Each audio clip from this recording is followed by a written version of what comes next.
Are we capable of love? For many of us, this question determines our every action, every thought. Every waking moment is shaped by our yearning for connection. 2 days ago, I hadn't known what Chainsaw Man was, and now I am unable to forget the beauty of this story. A story where two kids learn the unspoken language of love, a reminder of its beauty but also its terrifying nature. As I listened to its beautifully crafted theme, each note had shaken me to my core. I began to realize that the tale of the boy with the heart of steel was a question to all of us. What is love? We are catapulted back into Denji's world by a simple question. Are you happy? This was never just meant for him. It was innocently begging us to look deeper, a question that had haunted me for so long. Its painful nature had made me realize that I may not even grasp the true essence of happiness. Maybe it was nothing but a fairy tale, one that I saw written all over the faces of people that surrounded me. The hollowness that takes hold of Denji's forsaken heart may not be foreign to many of us. This is exactly why our eyes can pierce through the walls he puts up, his desperate attempt at fighting the emptiness that inhabits every corner of his body. But how can you fight nothing? The longer you look at him, the more you will see a boy who has not been granted the luxury of feeling. The world had blindly condemned him to the grimy depths of despair, a curse. He was forbidden from ever seeing the colors that truly shape our world. That gaping hole in his chest would continue to grow as he took apart his own body. He wasn't just discarding his organs, it was everything. Every shred of hope, dreams, love was siphoned out of him. Every dream he would ever have was confined by his cruel reality. Denji feels nothing. And maybe it's easier to accept that the likes of us were refused the gift of feeling. But is there truly no way out? Can we force ourselves to feel? As Denji lies in the dark theaters, he ponders the question Makima had asked the day before. As every movie plays out, he can do nothing but look around. They can all laugh, cry, scream, but I feel nothing. Why don't I feel what they feel? He looks over at his last hope of belonging. If Makima feels nothing too, then maybe I am not so far into their world. One closer look makes you wonder, is that really what he is looking for? As he gazes into her soul, he sees nothing but his own reflection. He echoes, "She's so cute." We can all see the uncertainty that fills his heart as he repeats this statement. If it isn't Makima, then maybe it cannot be anyone. We often try and speak emotions into life, a desperate act that tries to tame our emotions, refusing to accept that they will never succumb to our control. Denji is just like many of us, painfully aware that love is the one that comes knocking on your door. But what if there is no door to knock on? Maybe I do not possess anything that love can find. Do I even have a heart? As raindrops trickle down his face, he continues to walk, deluded by the closest thing he has to love. She was the first person to ever hear his heart. Doesn't that mean she has truly seen him? But suddenly he finds that another kind of love is knocking on his door. It doesn't matter what, where, or who we are, because love is the train that never required a ticket.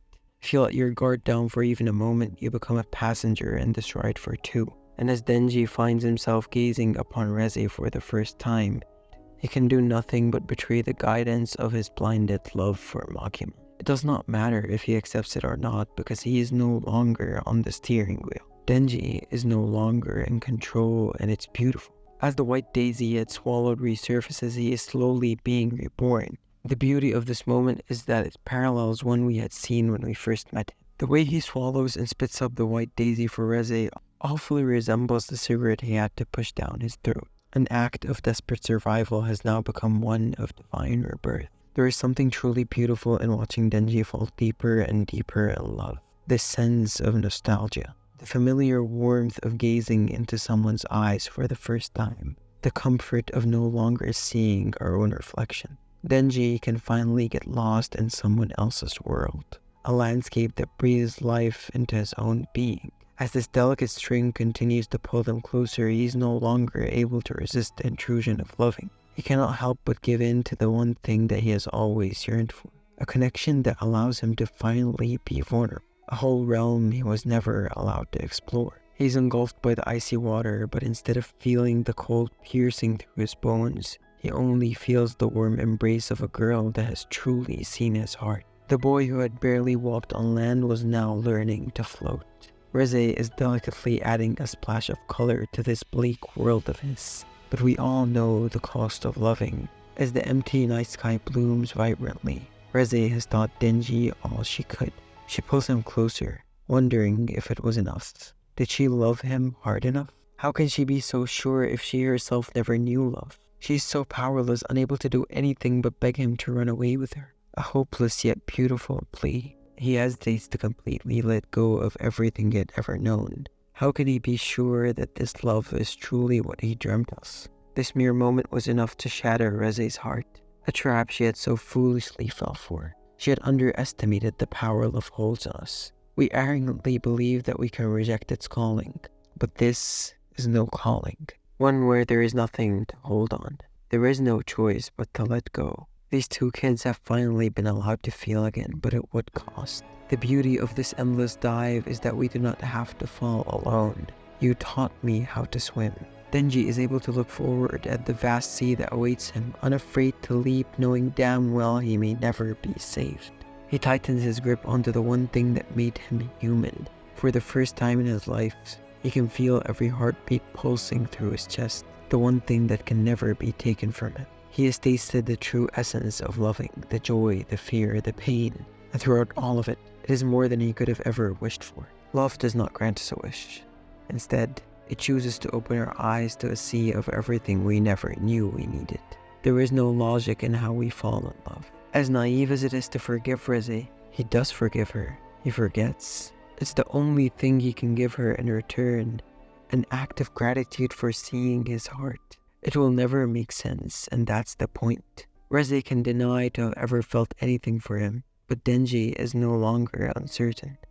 For so long he had lived in an empty void, and that's why he can penetrate her lies. Love is felt, and as long as we feel it, we will cling onto the slightest hope that it has not died. Hopelessly, he awaits in the same place that witnessed his rebirth, tragically unaware that his lover will never return. As the spear tears through Reze's chest, a heart-wrenching sight that punishes her for trusting love one final time. She takes in her dying breath, unable to tell Denji that he was not living in a delusion. Their love was not a fantasy, but a reality that existed in a world far more tragic than we could even begin to imagine. Reze is gone, leaving us with one simple question. Would you rather be the country mouse or the city mouse?